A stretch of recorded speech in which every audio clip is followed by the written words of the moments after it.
Assalamualaikum warahmatullahi wabarakatuh. Bismillahirrahmanirrahim. Alhamdulillahi rabbil alamin. Wabihi nasta'inu ala umuri dunya waddin. Wa usalli wa usallim ala al-mab'uthi rahmatan lil alamin.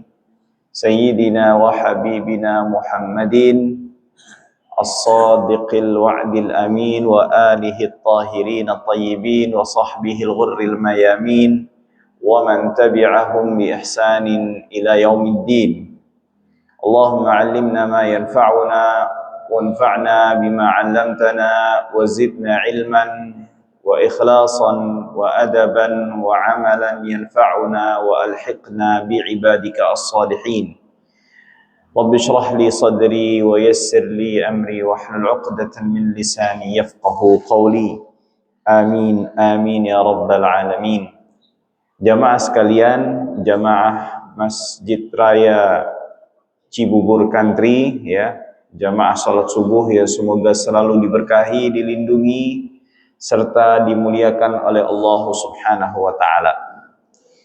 Pertama-tama kita bersyukur dulu kepada Allah Subhanahu wa taala atas segala limpahan nikmat, anugerah karunia yang Allah Subhanahu wa taala masih berikan kepada kita semuanya.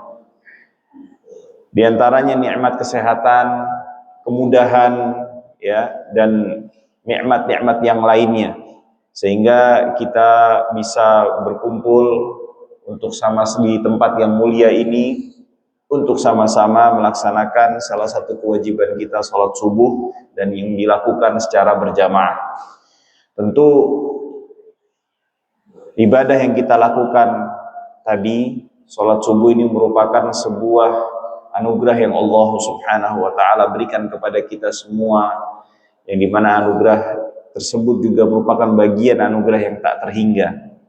Karena dalam sebuah hadis Nabi Muhammad sallallahu alaihi wasallam bersabda, "Man shalla subha fi jama'atin faka'annama shalla laila kullahu," atau kama qala Rasulullah sallallahu alaihi wasallam.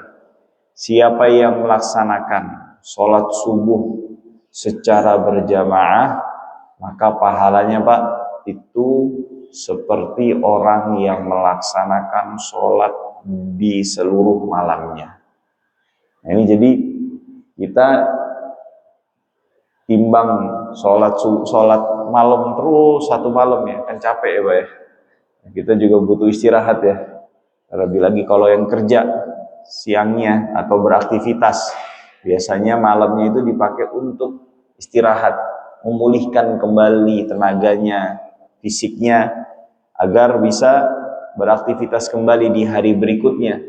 Tapi Allah Subhanahu wa taala berikan kayak semacam kompensasi, wahai hambaku, ketika engkau tidak mampu melaksanakan ibadah di waktu malammu, yang dimana itu biasanya waktu luangmu, karena keterbatasan fisikmu, aku ganti dengan engkau hanya cukup melaksanakan sholat subuh secara berjamaah, maka aku akan hitung untukmu ya, sholat atau seakan-akan engkau melaksanakan sholat di seluruh malammu.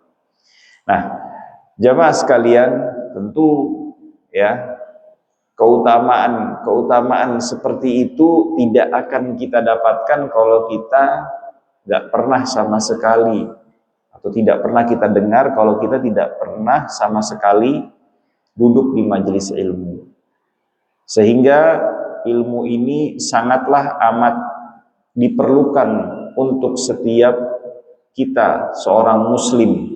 Sampai-sampai Al-Imam Ahmad ibn Hanbal pernah mengatakan, ilmu itu lebih dibutuhkan oleh setiap muslim, setiap mukmin daripada makan dan minumnya. Kok bisa itu Ustaz? Ilmu itu lebih dibutuhkan daripada makan dan minumnya. Ya, kenapa? Ibaratnya kalau kita nggak dapat makan atau kelaparan sampai kita mati, ya, terus kita meninggalnya dalam kondisi husnul khotimah, itu masih nggak apa-apa. Tapi bahaya bagi kita ketika kita tidak mengetahui satu perkara, hal yang wajib, atau perkara yang bila kita tinggalkan atau kerjakan dapat membinasakan kita. Terus kita meninggal dalam kondisi ketidaktahuan itu. Misalnya kita meninggalkan hal yang wajib atau melakukan hal yang diharamkan oleh Allah Subhanahu wa taala. Kelalaian kita dalam mempelajari hal tersebut itu sebuah hal yang membahayakan untuk diri kita. Kalau kita meninggal dalam kondisi masih tidak tahu, Allah Subhanahu wa taala bakalan menghisab kita, Bapak-bapak sekalian. Ini ada ibu-ibunya nggak nih? Ada ya. Itu bakal menghisab kita, bakalan sampai menyiksa kita mungkin dikarenakan kelalaian yang kita lakukan ketika kita hidup. Oleh dari itu, Nabi Muhammad SAW bersabda dalam salah satu hadisnya, "Talabul ilmi fariidatun ala kulli muslim." Menuntut ilmu itu hukumnya apa? Wajib bagi setiap muslim. Jadi nggak boleh kita seorang muslim, seorang yang beriman kepada Allah Subhanahu wa taala, mengesahkannya dan mengikuti Nabi Muhammad sallallahu alaihi wasallam, terus kita malas-malesan nggak mau datang ke majelis ilmu, nggak mau datang ke majelis taklim, ya. Minimal kalau bisa ya sebulan sekali, jangan sampai 1 bulan itu kita nggak pernah hadir sama sekali di majelis ilmu, ya. Karena tadi sebagaimana dibawakan hadisnya, menuntut ilmu itu hukumnya wajib bagi setiap muslim. Dan ini merupakan menggabungkan ilmu dengan amal, dan seseorang tidak akan bisa beramal dengan sebaik-baiknya kecuali dengan dibarengi dengan ilmu yang bermanfaat. Itu merupakan salah satu keistimewaannya umat Nabi Muhammad sallallahu alaihi wasallam, ya. Karena kalau kita menelisik, ya, coba mendalami, merenungi lagi salah satu firman Allah Subhanahu wa taala di dalam surat Al-Fatihah yang biasa kita baca, ya, di mana di akhir surat Al-Fatihah, di akhir surat Al-Fatihah itu kan ada berisikan permohonan doa kepada Allah. Ihdinas siratal mustaqim. Wahai Allah, berikanlah kami petunjuk untuk meniti jalan yang lurus. Siratal ladzina an'amta 'alaihim ghairil maghdubi 'alaihim waladdallin. Amin. Jalan orang-orang yang telah Engkau berikan nikmat, bukan jalannya siapa? Jalannya orang yang Engkau murkai dan masuk ke dalam jalan golongan orang yang tersesat. Para ulama menjelaskan, ya, sebagaimana di dalam tafsir, banyak tafsir, ya, atau di dalam banyak buku tafsir itu menyebutkan makna orang yang dimurkai oleh Allah Subhanahu wa taala itu adalah orang-orang Yahudi. Kenapa mereka dimurkai? Karena mereka tahu ilmu tapi nggak beramal. Lalu selanjutnya kan waladdallin, dan bukan jalan orang-orang yang tersesat. Orang yang tersesat itu siapa? Orang-orang Nasrani. Orang-orang Nasrani itu giat beribadah, ya, semangat di dalam menjalankan kebaikan. Oke, kita lihat, ya, orang-orang Nasrani itu sampai sekarang kan melakukan banyak amal sosial, ya, seperti itu. Tapi mereka bodoh, tidak mengetahui dasar amalan mereka, ya, sehingga karena mereka bermodalkan hanya semangat saja, timbulnya apa? Mereka tersesat, salah jalan. Nah, artinya kalau kita mau masuk dalam golongan tadi an'amta alaihim, yang engkau telah berikan nikmat kepada mereka, jangan masuk ke dalam salah satu dari kedua golongan yang terakhir disebutkan oleh Allah Subhanahu wa taala. Artinya apa? Maka kita harus menggabungkan dua hal tersebut, ilmu dan juga amal. Ya, orang beramal tanpa ilmu bisa tersesat. Ya, orang berilmu tanpa amal maka kering. Ya, seperti halnya seperti halnya pohon yang tidak berbuah. Ya. Tapi kalau pohon nggak berbuah masih ada manfaatnya ya Pak ya, betul ya. Minimal apa? Minimal bisa neduhin orang ya, begitu ya. Memang begitu Pak. Orang kalau punya ilmu tuh Pak, ya, sekalipun misalnya, ya ini bukan saya menormalisasi dan membenarkan ya. Sekalipun misalnya dia nggak ngamalin ilmunya, ya dia cuma hanya ngajak orang, ya. Seenggak-enggaknya dia bisa ngajarin orang, akhirnya orangnya masuk ke dalam naungannya sehingga dia terlindungi dari apa? Panasnya matahari. Terlindungi dari apa? Dari hujan ya. Minimal kan kalau orang berada di bawah pohon kan kalau pas hujan nggak basah-basah amat ya begitu ya. Atau kalau nggak basahnya lebih lama deh gitu dibanding orang yang nggak di bawah pohon gitu. Beda halnya kalau kesambar petir Pak. Nah itu lain cerita itu. Ya. Nah, ala kulli hal, kembali lagi, kenapa kita ini wajib selain tadi disebutkan dalam sebuah hadis ya, dan juga dalam ayat tadi sempat disampaikan tafsirnya, karena kita ini hamba Allah, betul ya Pak ya. Kita manusia ini yang beriman mau nggak beriman itu adalah hamba Allah Subhanahu wa taala. Karena semua manusia ini nggak ada yang bisa hidup ya terlepas daripada ketetapannya Allah Subhanahu wa taala. Mau orang beriman kek, mau orang yang nggak beriman kek, semuanya nggak ada yang bisa lolos daripada ketetapannya Allah Subhanahu wa taala. Contoh, ada nggak dari kita yang bisa hidup tanpa lapar? Hah? Nggak ada kan?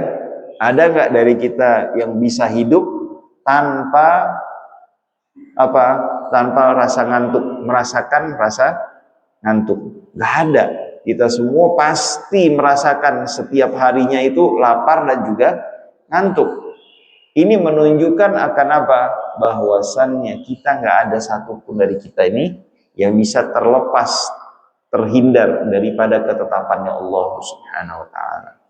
Namun kita alhamdulillah ya patut disyukuri ya. Kita diberikan keistimewaan oleh Allah Subhanahu wa taala. Kita menjadi hambanya itu next level Pak, kalau bahasanya anak sekarang tuh. Jadi udah ya tingkatannya lebih tinggi lagi ya. Kenapa itu? Kita menjadi hamba Allahnya ini dengan penuh kesadaran, bukan dasar paksaan. Dengan kesadaran tanpa adanya paksaan. Kalau yang tadi pertama kan orang nggak mau beriman sama Allah, tapi dia apa? Tunduk di bawah ketetapan Allah, dasar paksaan. Dipaksa apa? Dipaksa harus tidur, dipaksa harus cari makan yang bisa menghilangkan rasa laparnya, ya. Dipaksa untuk misalnya harus buang hajat. Ya, mau nggak mau tuh harus ke kamar mandi, nggak bisa kita nggak ke kamar mandi. Malah kalau kita seharian nggak ke kamar mandi tuh bisa bingung, ini kenapa nih tubuh kita nih ada masalah nih jangan-jangan, ya. Nah kita alhamdulillah kita mengikuti atau melaksanakan ketetapan Allah Subhanahu wa taala itu dengan dasar keimanan yang artinya kita memang berdasarkan pilihan dan kesadaran yang ada di dalam diri kita. Sehingga selayaknya seseorang yang menjadi hamba Allah itu harus tahu aturannya Allah, betul ya Pak ya? Ya. Seperti halnya kita ya, memilih untuk tergabung di dalam sebuah misalnya organisasi atau sebuah perkumpulan, maka kita harus mengetahui aturan dan dasar berjalannya perkumpulan atau organisasi tersebut. Kalau misalnya nggak tahu terus melanggar, kira-kira konsekuensinya bisa sampai apa, Pak? Bisa sampai dikeluarkan. Begitu juga kita ketika berada di atas keimanan ini, berada di atas agama ini, kita harus tahu aturan-aturannya, Pak. Nggak boleh sembarangan, ya. Maka dari itu perlu untuk kita senantiasa mempelajarinya. Apa sih yang diinginkan Allah Subhanahu wa Ta'ala? Apa sih yang diinginkan atau yang diajarkan oleh Rasul kita Muhammad sallallahu alaihi wasallam, ya. Apalagi ulama udah jelasin di dalam banyak buku-buku, kita tinggal minta ustadznya bacain, jelasin kepada kita. Tinggal kita apa? Amalkan. Insya Allah hidup kita bakalan apa? Diberkahi, ya, dan diberikan banyak anugerah oleh Allah Subhanahu wa Ta'ala. Terlebih lagi juga Allah Subhanahu wa Ta'ala, jamaah sekalian, memberikan kepada kita semua motivasi di dalam banyak ayat dan hadis-hadisnya, ya, mengenai keutamaan orang yang menuntut ilmu. Di antaranya adalah firman Allah Subhanahu wa Ta'ala di dalam surah Al-Mujadalah, yarfa'illahu alladhina amanu minkum walladhina utul ilma darajat. Allah Subhanahu wa Ta'ala akan mengangkat derajat, ya, jadi kita nih bakal diangkat derajatnya sama Allah, ditinggikan derajatnya sama Allah. Tapi syarat dan ketentuannya berlaku, Pak. Ya, apa itu syarat dan ketentuannya? Pertama, harus beriman dulu. Lalu yang kedua adalah apa? Walladzina utul ilm, orang yang diberikan ilmu. Jadi orang yang beriman dan memiliki ilmu itu akan ditinggikan derajatnya oleh Allah Subhanahu wa Ta'ala. Oleh dari itu dalam ayatnya yang lain di dalam surah Zumar ayat 9, Allah Subhanahu wa Ta'ala mengatakan, hal yastawil ladina ya'lamuna wal ladina la ya'lamun. Apakah sama orang yang punya ilmu dengan orang yang tidak punya ilmu? Sama nggak, Pak? Jawabannya enggak. Kan Allah udah tegaskan tadi di surat Al-Mujadalah. Karena Allah udah ngasih pertanyaan ke kita, sama nggak? Allah jawab, enggak. Orang yang beriman, ya, hanya orang yang beriman saja. Bila dibandingkan dengan orang yang beriman namun memiliki ilmu, niscaya orang yang beriman dan memiliki ilmu tersebut derajatnya lebih tinggi di sisi Allah Subhanahu wa Ta'ala. Lalu juga di dalam hadis, ya, banyak hadis yang menjelaskan tentang keutamaan dan anjuran menuntut ilmu, jamaah sekalian. Di antaranya hadis yang dikeluarkan Imam Tirmidzi, Abu Dawud, Ibnu Majah, di mana Rasulullah Shallallahu Alaihi Wasallam pernah bersabda, "Man salaka tariqan yaltamisu fihi ilman, sahhalallahu lahu tariqan ilal jannah." Siapa yang meniti satu jalan, tujuannya dia untuk menuntut ilmu, Allah Subhanahu wa Ta'ala akan mudahkan bagi orang tersebut untuk menuju surganya Allah Subhanahu wa Ta'ala. Perhatikan, Pak, orang yang keluar untuk menuntut ilmu dimudahkan jalannya menuju surganya Allah Subhanahu wa Ta'ala. Kok bisa begitu? Begini, Pak. Di antaranya dengan orang semakin mendalami ilmu itu, minimal dia bisa memperbaiki kesalahan di dalam dia beribadah kepada Allah. Di dalam dia ketika berinteraksi dengan sesama manusia. Bisa jadi misalnya kita belum tahu tuh, nggak boleh suka usil sama tetangga misalnya, suka nyinyir sama tetangga, nggak boleh ganggu tetangga.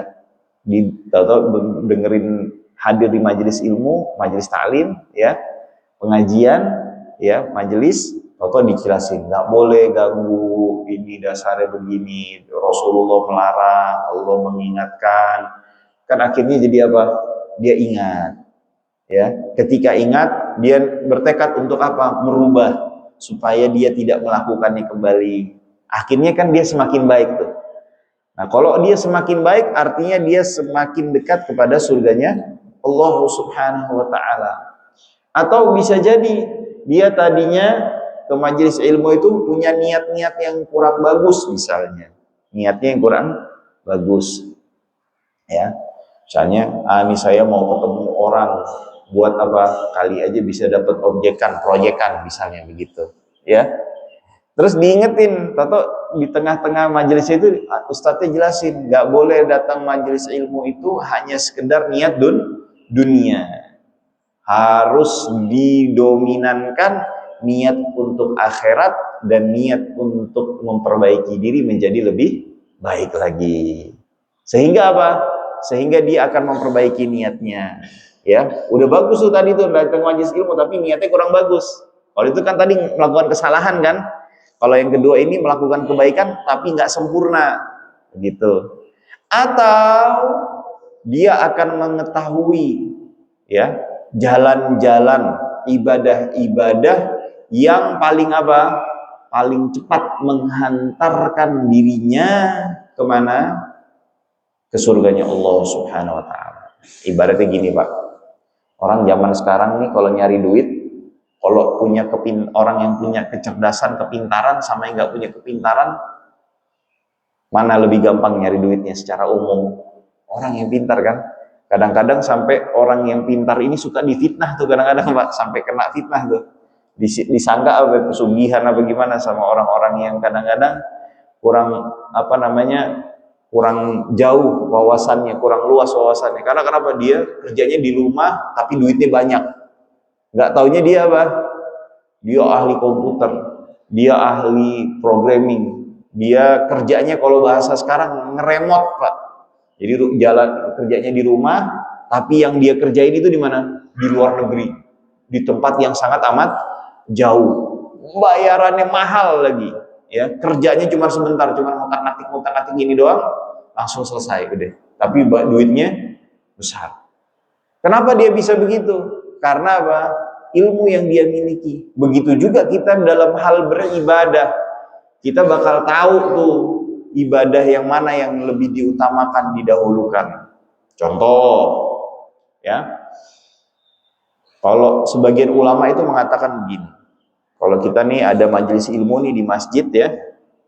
Terus tahu-tahu kita masuk masjid. Ini pendapat sebagian ulama, Pak. Tapi ini bisa kita ambil apa gambarannya. Ya. Terus tahu-tahu ada penjelasan atau majelis ilmu begini nih, Pak. Kata sebagian ulama mengatakan jangan sholat tahiyatul masjid, langsung duduk aja.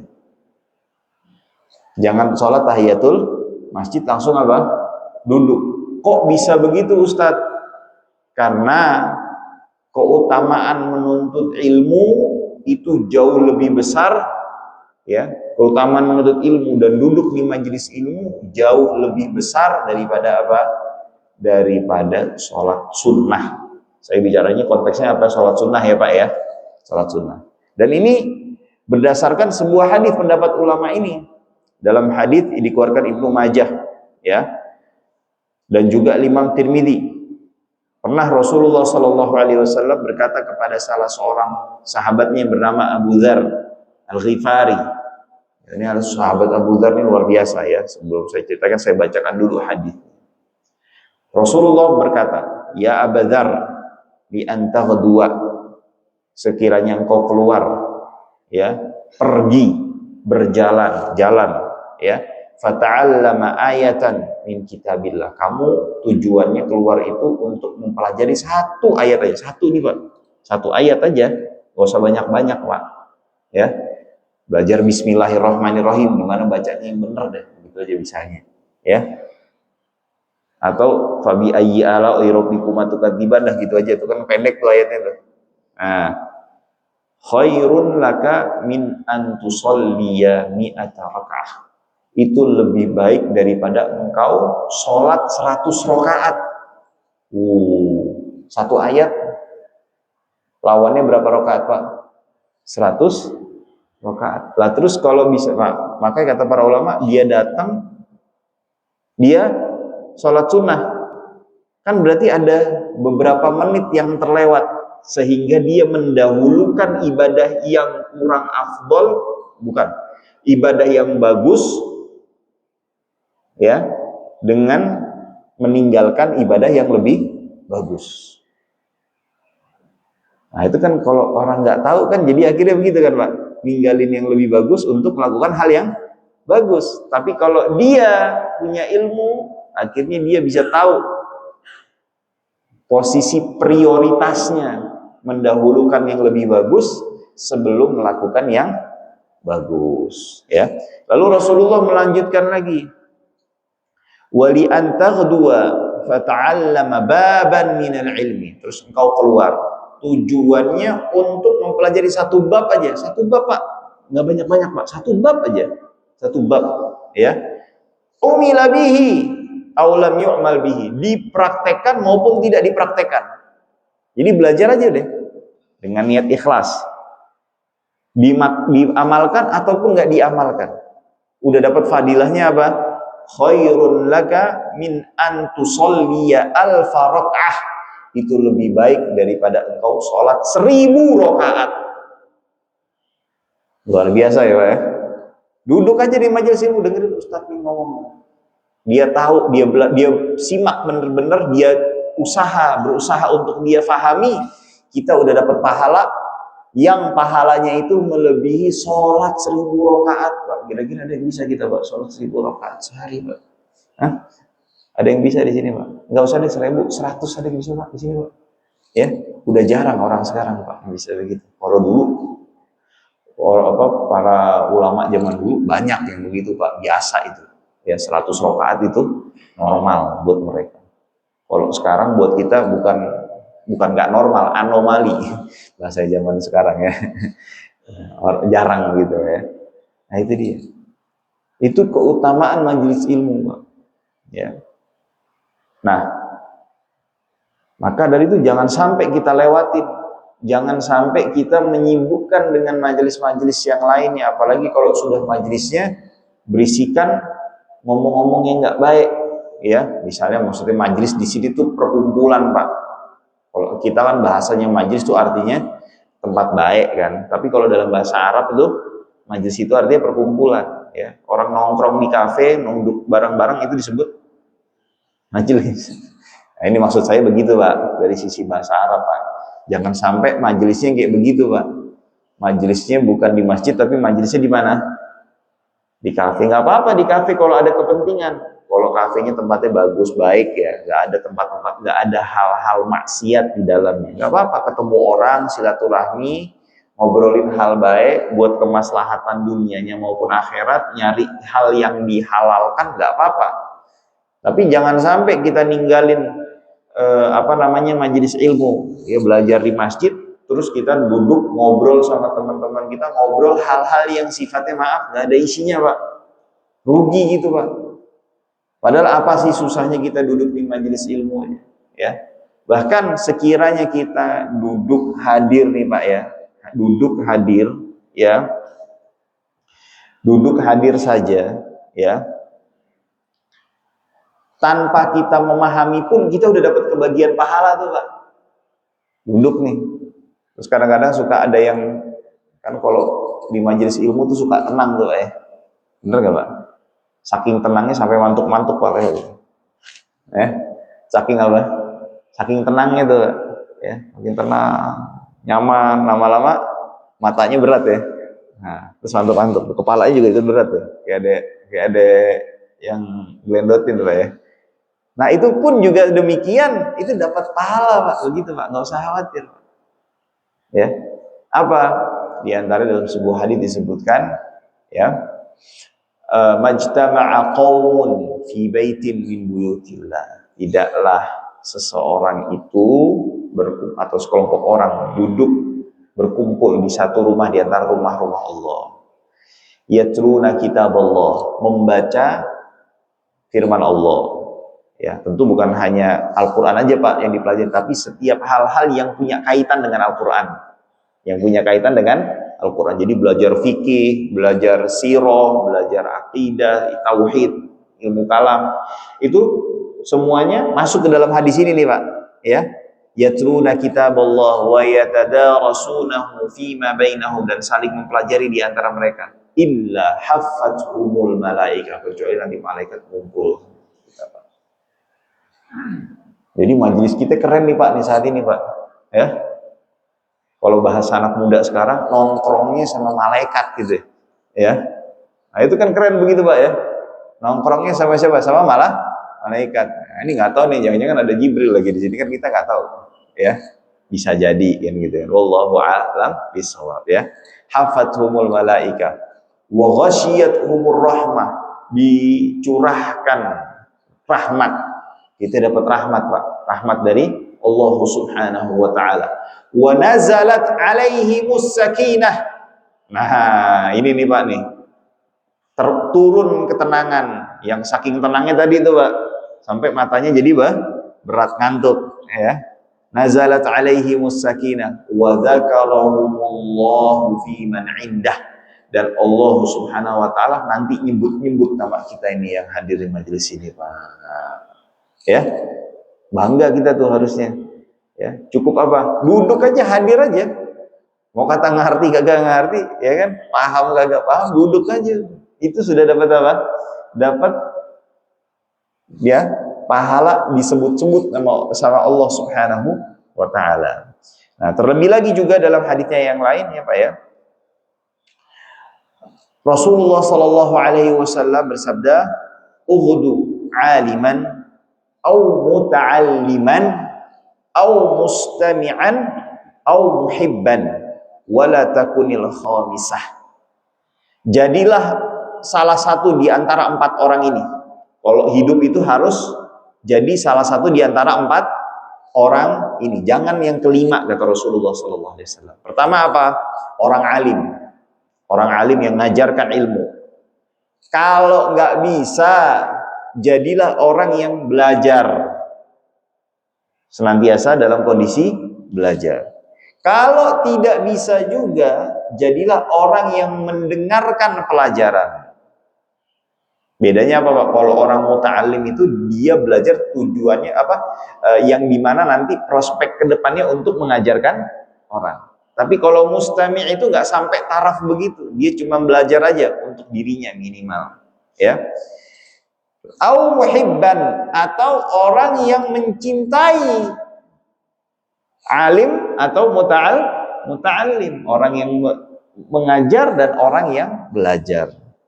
Wala takunil khamisah. Jadi cuman alim ya, muta'allim, orang yang ulama, mengajar ilmu, orang yang belajar ilmu, yang dengarkan ilmu, atau mencintai orang berilmu atau penuntut ilmu, ataupun orang yang mendengarkan ilmu. Udah, cuma 4 ini aja Pak, disuruhnya Rasulullah, nggak boleh lebih dari ini.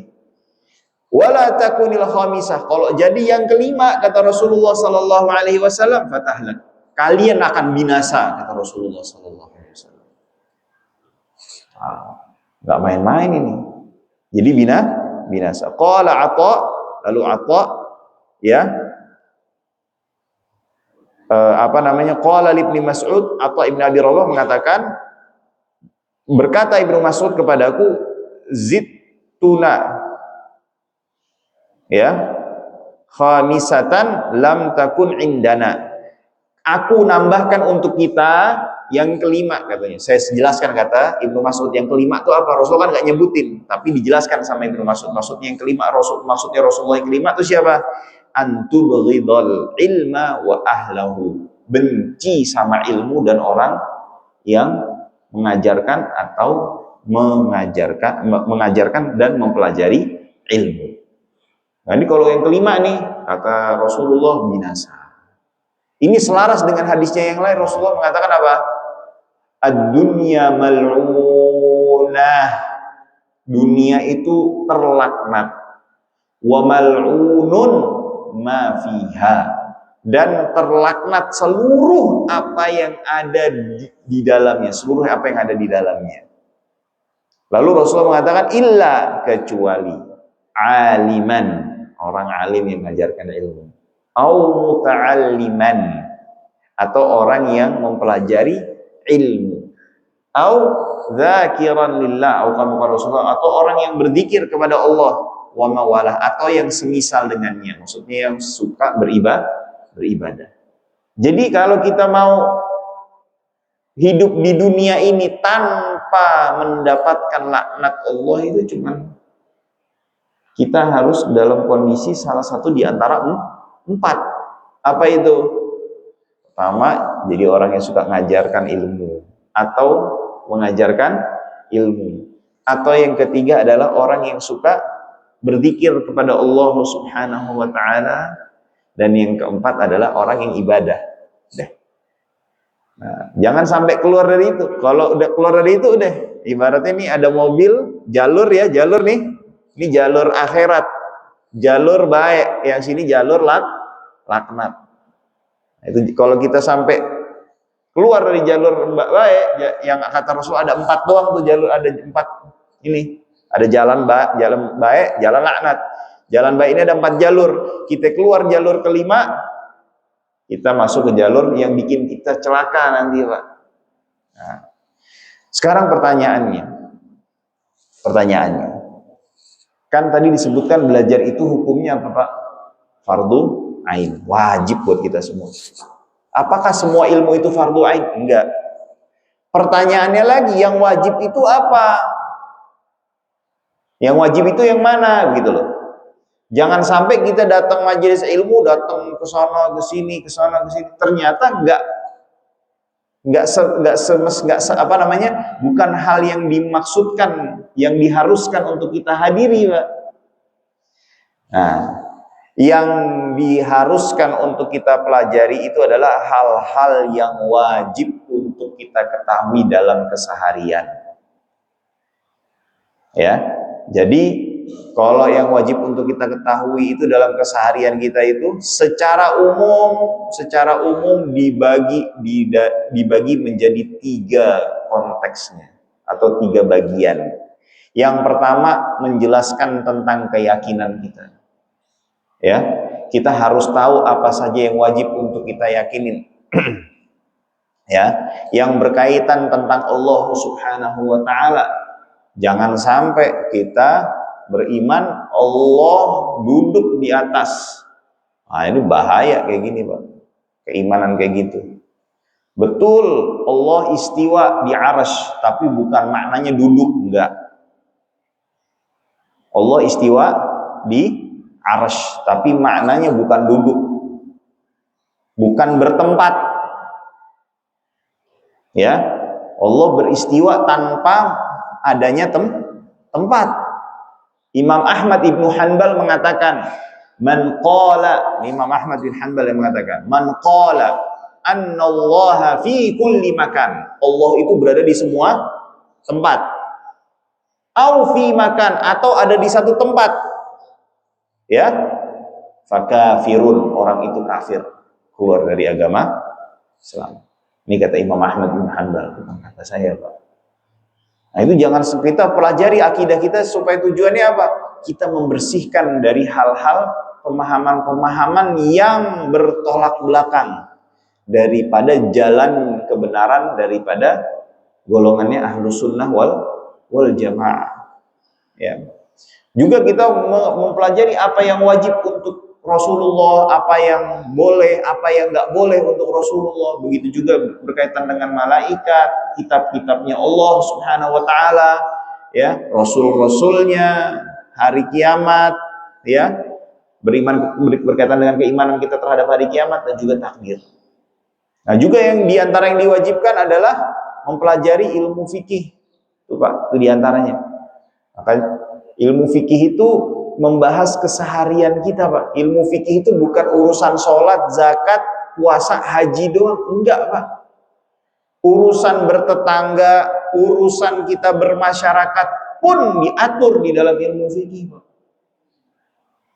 Seseorang yang makin dalam fikihnya, itu akan semakin baik orangnya, Pak. Sekali lagi, orang yang semakin dalam ilmu fikihnya, semakin banyak pengetahuannya tentang hukum fikih, itu potensi untuk menjadi orang baik itu menjadi lebih besar. Karena kenapa? Hukum fikih itu kan ngajarin tentang gimana kita hidup, begitu Pak, aturan hidup. Kalau hidup kita teratur dengan aturannya Allah, masa nggak baik? Kan nggak mungkin. Begitu. Nah, yang ketiga adalah mengajarkan hal-hal yang membersihkan jiwa kita, tazkiyah. Yang kalau kata para ulama disebut tasawuf. Jangan sampai kita punya hasad, Pak, udah capek-capek beramal, pahalanya dibakar. Gara-gara kenapa? Kita hasad sama tetangga kita. Kita hasad sama sesama jamaah masjid kita. Kita hasad sama orang entah di mana. Itu bahaya, Pak. Atau kita tidak tahu celah-celah kita ini jatuh ke dalam perkara yang bisa menggugurkan amal karena kurangnya ikhlas, Pak. Atau riya, karena Masya Allah, Pak, celahnya setan goda kita nih, narik kita kepada keburukan tuh banyak caranya, Pak. Kadang halus banget, Pak. Di antaranya nih, Pak, orang yang ninggalin amalan karena takut dianggap riya, itu dikata ulama itu riya. Lihat baik kan, saya nggak jadi beramal nih, saya takut riya nanti nggak jadi nih, kata Prof, lah itu riya, itu riya, itu ninggalin amalan karena takut riya, kan kelihatannya baik ya, Pak ya, betul ya. Wah, Masya Allah, baik nih orang, dia udah nganggap diri saya baik nih, saya udah jaga diri saya, enggak jatuh ke dalam perangkapnya setan. Justru saat bersamaan, ibaratnya kalau kata pepatah, lolos dari mulut singa, jatuh ke dalam mulut buaya. Nah, itu pentingnya mempelajari masalah itu, menata hati kita, Pak. Karena Rasul juga diutus tujuannya apa? Untuk mensucikan umatnya, mensucikan daripada apa? Hati yang tidak lurus. Nah, oleh dari itu 3 hal ini, Pak, harus senantiasa kita pelajari, kita dengarkan penjelasannya. Karena kita mau beribadah, kalau akidah kita rusak, itu, atau kita tidak berakidah dengan akidah yang benar, itu bisa berbahaya terhadap amalan kita. Kita mau menata hati kita, mau membersihkan hati kita tanpa beramal, itu mustahil, ngayal, Pak, namanya, Pak.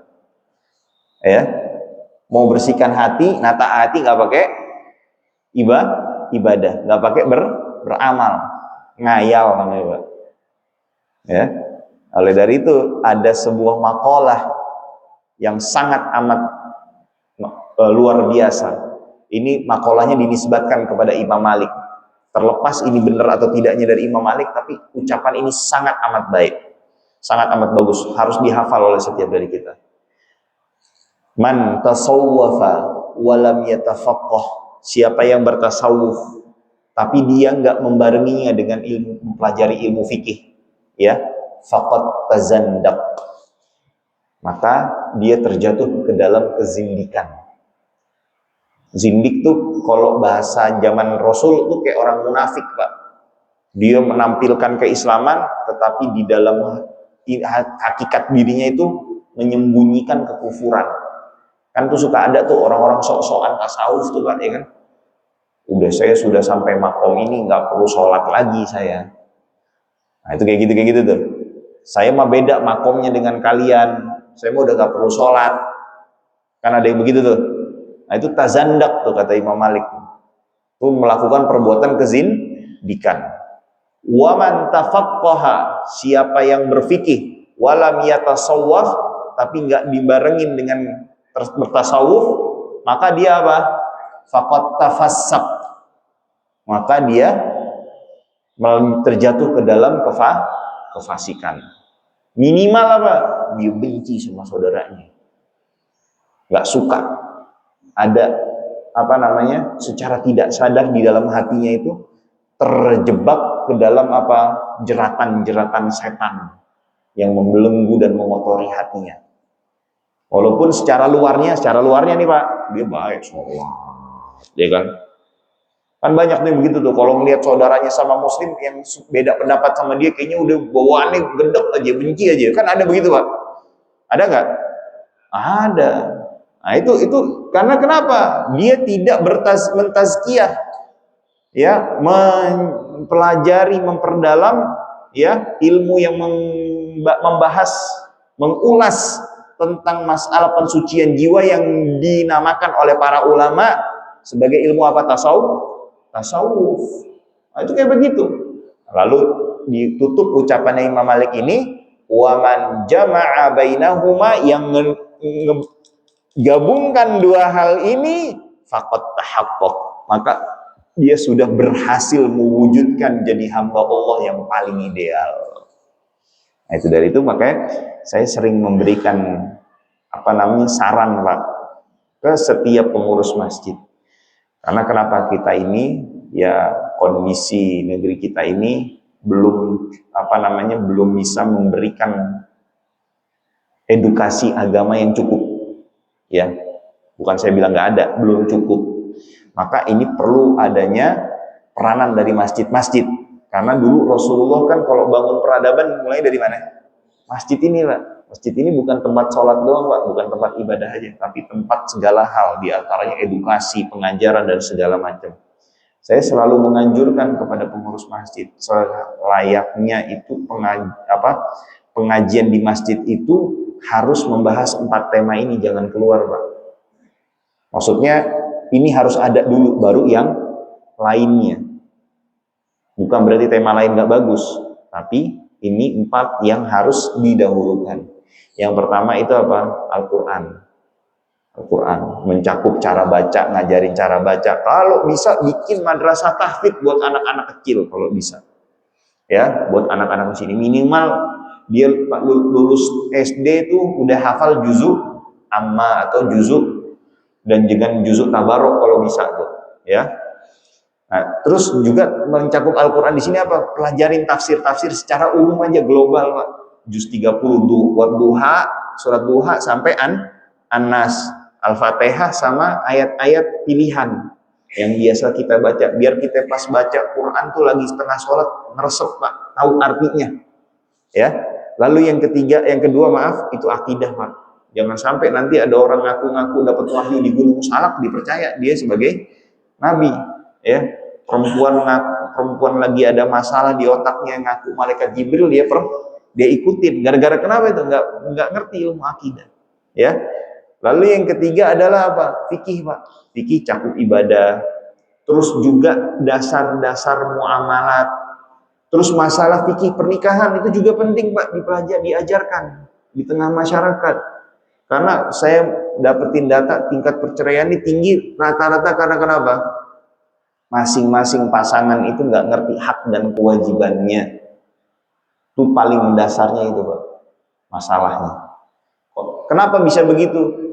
Karena apa? Karena dia nggak ngerti hukumnya, ya.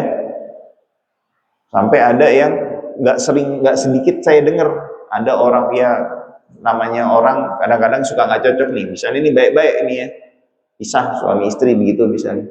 Tapi mantannya ini nganggep ada mantan istri, anaknya juga ikut jadi mantan. Maksudnya gimana, nggak dinafkahin lagi? Itu kan nggak boleh, zalim kayak gitu Pak. Dia kenapa nggak tahu tuh masalah ada mantan istri tapi tidak ada mantan anak? Karena tidak ngerti hukum fikih pernikahan. Yang keempat, yang terakhir adalah menjelaskan masalah adab dan akhlak, ya. Nah, ini harus dipenuhi nih Pak, supaya insya Allah masyarakat kita yang berada di sekitar masjid ini atau di masjid manapun, masjid kaum muslimin, menjadi masyarakat yang baik dan benar-benar mendatangi majelis ilmu, ya, majelisnya yang benar-benar mengajarkan dan mengedukasi kita untuk menjadi lebih baik lagi. Baik, sampai di sini dulu. Tadinya saya udah diwanti-wanti Ustaz, kalau bisa, ya, sebelum syuruk udah berhenti Ustaz. Ini udah lewat syuruknya nih, ya. Mohon dimaafin ya kalau udah kelewatan banyakan ngomong, ya. Saya tutup sekian. Sebelumnya kalau mau pertanyaan, ya, dipersilahkan. Wallahu a'lam bishawab. Oh ya, silakan Pak. Assalamualaikum warahmatullahi wabarakatuh. Waalaikumsalam warahmatullahi wabarakatuh. Ustaz, Iya Pak. saya kurang ilmu ini mau menanyakan sesuatu. Iya Pak. Yaitu masalah bacaan kita di dalam sholat. Iya Pak. Sepertinya kalau kita membaca Al-Fatihah, ada yang memang sudah fasih, ada juga yang belum. Tapi karena kita sudah mau belajar, paling tidak kita meresapi, seperti misalnya pada ayat iyyaka na'budu, itu kalau sepintas kalau kita bacanya cuma sampai iya tanpa ada tasdid yang ditegaskan di sini, iyyaka na'budu, hanya kepada Allah saya menyembah. Tapi kalau iya hanya kepada matahari, nah itu bagaimana Al-Fatihah itu akan dianulir oleh hasil dari sholat itu, atau memang bisa diterima tanpa belajar? Karena kita belajar itu memang mengerti jadi dari ustaz, tanggung jawab daripada pemimpin sholat atau mungkin dari ulama-ulama yang sekitar masjid untuk menjelaskan bahwa kita dalam membaca Al-Fatihah harus hati-hati, harus konsentrasi, tidak boleh ada pikiran yang lain, sehingga bacaan iya tidak akan salah menjadi iya. Itu contoh satu. Misalnya kita baca surat dalam surat Al-Fatihah itu ilah sendiri ada tasdidnya, tapi kalau dibaca ilah jadi akan lain lagi artinya. Iya Pak.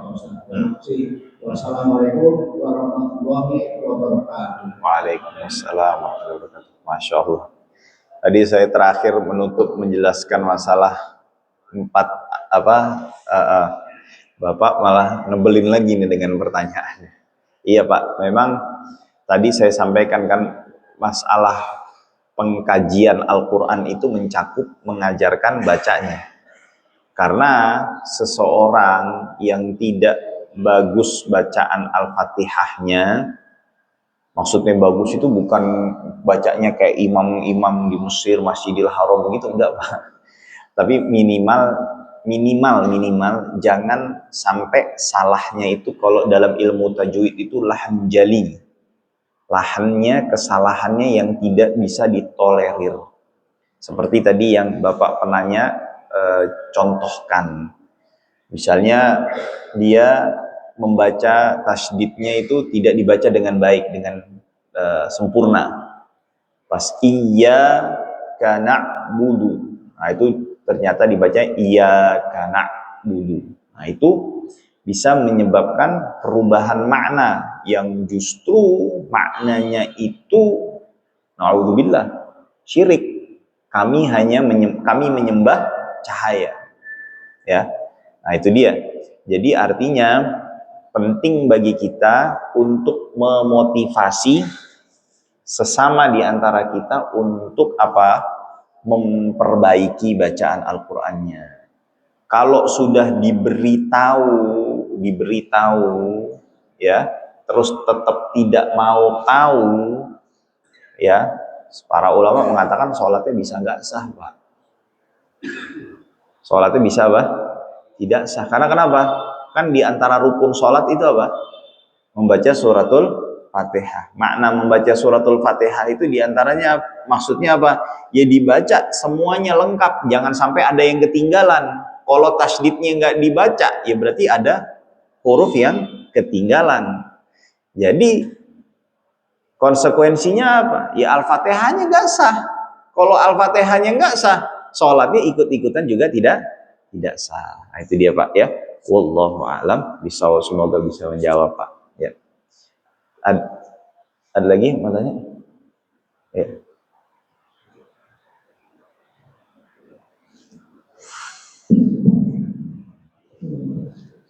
Assalamualaikum warahmatullahi wabarakatuh. Waalaikumsalam warahmatullahi wabarakatuh. Silakan. Kira jelas bahwa Islam itu kita dituntut untuk menuntut ilmu pengetahuan sebagai bentuk ketaatan dan sebagai rahmat. Di mana ilmu ini menjadi suatu keberkahan dan menjadi pencerahan bagi umat muslim supaya kita menjadi tahu tentang kebesaran Allah Subhanahu wa taala dan beribadah yang benar. Maka Ustaz yang juga sudah jelaskan bahwa keimanan dan amal seseorang tidak lengkap jika tidak diiringi dengan ilmu pengetahuan. Dari Ustaz juga jelaskan bahwa dalam ayat sebelum tadi bahwa Allah akan memberikan orang-orang yang beriman dan dalam dan mengangkat derajat bagi orang-orang yang diberi pengetahuan. Kemudian keutamaannya juga ketika menuntut ilmu itu akan bahagia di akhirat. Bagaimana sabda Rasulullah SAW, ketika minta kebahagiaan di dunia untuk ilmu, dan jika ingin kebahagiaan di akhirat maka untuk ilmu. Dan jika ingin kebahagiaan keduanya untuk ilmu pengetahuan. Jadi ini suatu kebaikan. Setelah kita melewati beberapa ilmu pendidikan, terutama ilmu agama ini, banyak orang jadi percaya diri dan tertanam rasa percaya diri. Namun hal ini juga justru menimbulkan tantangan dan cobaan. Dan saya begitu, bagaimana menghadapi tantangan dan cobaan ini agar kita tetap istiqomah dengan tidak sombong dan tetap rendah hati. Itu yang pertama, Ustaz. Yang kedua, dalam menuntut ilmu ini tentunya kita harus mampu mencapai ini, harus kita berhasil. Tentunya harus melalui fondasi, ada fondasi, terutama guru sebagai pembimbing dan waktu yang relatif lama supaya kita bisa menyerap ilmu pengetahuan. Artinya kalau gurunya berkualitas, otomatis kita juga mendapatkan ilmu yang bermanfaat dan berkualitas. Dan kemudian waktu, kalau di negeri kita ini kan banyak sekali yang pakai instan, belajar ilmu itu instan. Belajar 3 semester dapat ijazah. Menteri Kesehatan dari teknik elektro, Menteri Perhubungan dasarnya hukum dan sebagainya. Jadi bagaimana suatu ilmu ini menjadi berkah dan tidak menjadikan suatu bencana di tempat tertentu. Itu saja Pak Ustaz, terima kasih mohon pencerahannya. Wassalamualaikum warahmatullahi wabarakatuh. Assalamualaikum warahmatullahi wabarakatuh. Masya Allah. Jadi ada 2 pertanyaan, Pak ya. Tapi sebelum saya jawab pertanyaannya, saya sedikit mau koreksi tadi sampai yang Bapak sampaikan. Tadi Bapak nyampaikan ada hadis katanya, yang siapa yang mau kebaikan di dunia maka dengan ilmu, yang mau kebaikan di akhirat dengan ilmu, yang ingin kebaikan di keduanya maka dengan ilmu. Itu bukan hadis, Pak. Itu ucapannya Imam Asy-Syafi'i. Ya, siapa yang menginginkan kebaikan di dunia, kebahagiaan di dunia maka dengan ilmu. Kebahagiaan di akhirat dengan ilmu. Kebahagiaan di keduanya adalah dengan ilmu. Kalau masalah tadi kembali lagi, sebetulnya dari 2 pertanyaan Bapak itu ujungnya adalah masalah tarbiyah, Pak. Masalah tarbiyah. Jadi kita harus memiliki guru yang bisa menuntun kita untuk bersikap dengan baik, menuntun kita untuk senantiasa menahan diri kita, menjaga diri kita. Ya. Kalau kita punya guru yang senantiasa mengingatkan kita, mendidik kita, menjelaskan bahwa bukan hanya sekedar menyampaikan ilmu, karena di era sekarang ini kegiatan pengajaran itu hanya terfokus dalam menyampaikan materi dan isi, tapi tidak mengajarkan sebuah keteladanan dan pengajaran dalam artian bagaimana menjadi sebuah manusia yang seharusnya, yang ideal. Nah, maka dibutuhkan kepada guru yang senantiasa mengingatkannya bahwasannya ilmu itu bukan untuk dibanggakan. Ilmu itu bukan untuk apa? Untuk menjadi sarana agar menjadi terkenal misalnya. Ilmu ini tujuannya adalah apa? Kata para ulama, orang yang ikhlas menuntut ilmu itu niatnya dua, Pak. Pertama, dia menginginkan, mengharapkan dari ilmu yang dia pelajari dan miliki itu untuk menghilangkan kejahilan daripada dirinya, dan yang kedua bermanfaat untuk orang lain. Sekali lagi, bermanfaat untuk orang lain, bukan memanfaatkan orang lain. Ya, beda itu, bermanfaat buat orang lain. Nah, adapun yang kedua, ya era sekarang begitu, Pak. Memang perlu diingatkan tentang yang namanya tanggung jawab dan amanah. Tanggung jawab dan amanah. Balik lagi tadi, itu masalah kepada akhlak. Kalau tidak ada diajarkan akhlak, ya, maka terjadilah apa yang terjadi yang disampaikan oleh Bapak. Maka dari itu, pengajaran di Islam itu bukan sekedar taklim, tetapi di Islam itu ada yang nama konsepnya jauh lebih bagus lagi, yang namanya tarbiyah. Apa perbedaan tarbiyah dengan taklim? Taklim itu cuma mentransfer informasi, ilmu saja.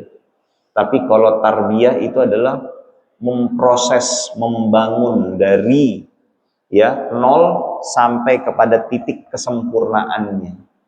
Jadi ya, yang dibangun oleh Islam itu bukan hanya sekedar intelektualnya saja, tetapi dari sisi manusianya, dari yang tidak sempurna atau yang tidak baik menjadi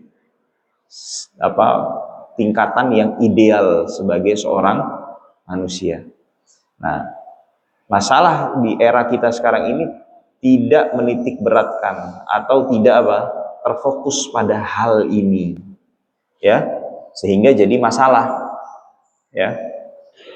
Nah, itu justru sistem ini diadopsi atau dipakai di mana? Di Jepang, Pak. Di Jepang. Di Jepang itu anak SD dari kelas 1 sampai kelas berapa saya agak lupa tepatnya, itu nggak ada diajarin matematika kayak gitu. Ya, kalaupun diajar hitung-hitungan yang sangat amat sederhana. Ya. Tapi dititik beratkannya masalah, Pak. Misalnya diajak keluar gimana berlalu lintas bukan lalu lintas, maksudnya berjalan kaki, ya, bermasyarakat dengan baik, ya, bersosialisasi dan segala macam. Artinya ditanamkan nilai-nilai, ya, kebaikan dari sisi etikanya maupun normanya, Pak. Ya. Nanti jangan sampai ada pertanyaan lagi, oh berarti nggak perlu agama dong Ustadz, karena dengan tidak beragama bisa jadi enggak. Itu nanti ada jawabannya, nggak usah khawatir, karena untuk kita mengetahui sebuah nilai dan baik ataupun buruknya, kita butuh kepada satu sumber yang jelas, itu agama. Karena namanya etika itu kan baik dan buruk, sopan atau tidak sopan, sempurna atau tidak sempurna. Itu nanti itu dijelaskannya oleh agama. Kesimpulannya kembali lagi, Pak, kesimpulannya semuanya itu karena tidak mendatangi guru dalam artian di sini sebagai seorang murabbi, yang bukan hanya sekedar mengajarkan ilmu, tapi juga mendidiknya agar menjadi pribadi manusia yang ideal, yang baik di mata Allah Subhanahu wa ta'ala, dan senantiasa konsisten di atas sunnah Rasulullah Muhammad sallallahu alaihi wasallam. Baik, ini saja yang bisa saya sampaikan. Kurang lebihnya mohon dibukakan pintu maaf, ya. Mungkin terlalu panjang lebar, ya, wal afu minkum. Nanti mau ditutup, ya. Baik, kita tutup dengan hamdalah sallallahu dan sallallahu kepada Nabi Muhammad sallallahu alaihi wasallam ala nabiyina Muhammadin wa ala alihi wa sahbihi ajma'in.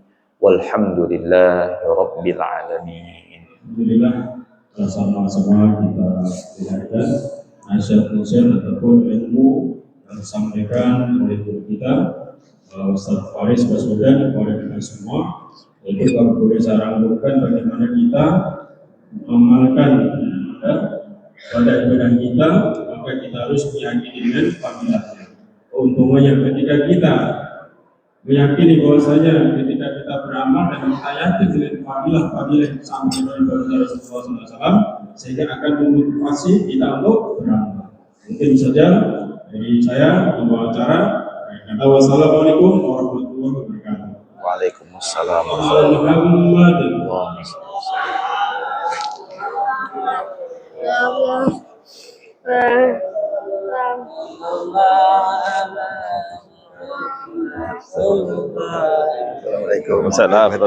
Sama-sama.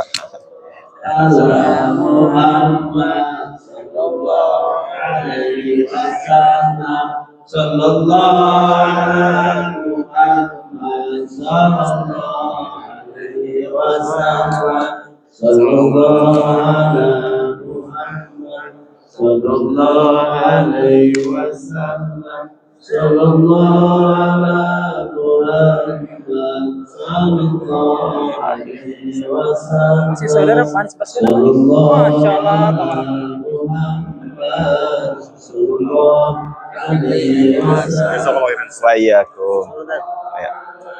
Muhammad sallallahu alaihi wasallam, sallallahu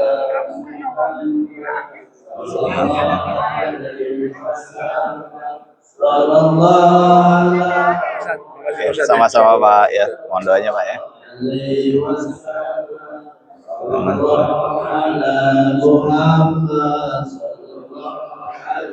Wasallam sallallahu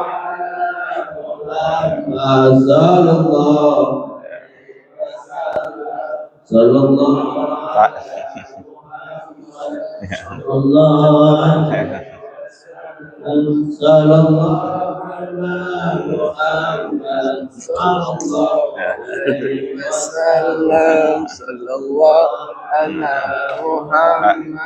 Sama-sama. Ya.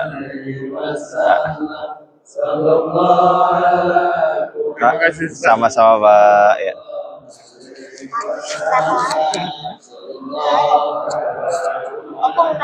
Iya,